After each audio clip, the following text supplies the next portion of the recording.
பிரியமானவர்களே, வாழ்க்கையில எப்பவுமே 100% நமக்கு நம்பிக்கை இருக்காது.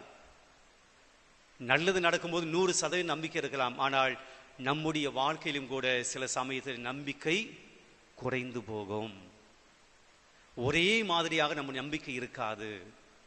வாழ்க்கையில் தோல்விகள், ஏமாற்றங்கள், அவமானங்கள், இழப்புகள், கஷ்டங்கள் வருகிற போது நாம் கூட பேதுரை போல நம்பிக்கையில் குறைந்து போகக்கூடிய சூழல் வரும். நம்பிக்கை குறைந்து போகக்கூடிய சூழல் வரும். நம்பிக்கை குறைந்து போன சமயத்தில் பேதுரு என்ன செஞ்சாருங்க? பேதுரு என்ன பண்ணாரு? நம்பிக்கை குறைந்து போய் மூழ்கக்கூடிய சமயத்தில் பேதுரு என்ன செஞ்சாரு? ஆண்டவரே என்னை காப்பாற்றும் என்று கூவினார், அழைத்தார். தன்னுடைய சீடர்களை கூப்பிடல, கூட இருந்த கம்பானியன்ஸ், கூட இருந்த யோவானை கூப்பிடல, கூட இருந்த யாக்கோபை கூப்பிடல, கூட இருந்த அந்திரியாவை கூப்பிடல, கூட இருந்த தோமையான கூப்பிடல. குறைந்த நம்பிக்கையின் போது பேதுரு யாரை கூப்பிட்டார்? ஆண்டவரை தான் கூப்பிட்டார். தன்னுடைய கம்பானியன்ஸை கூப்பிடல.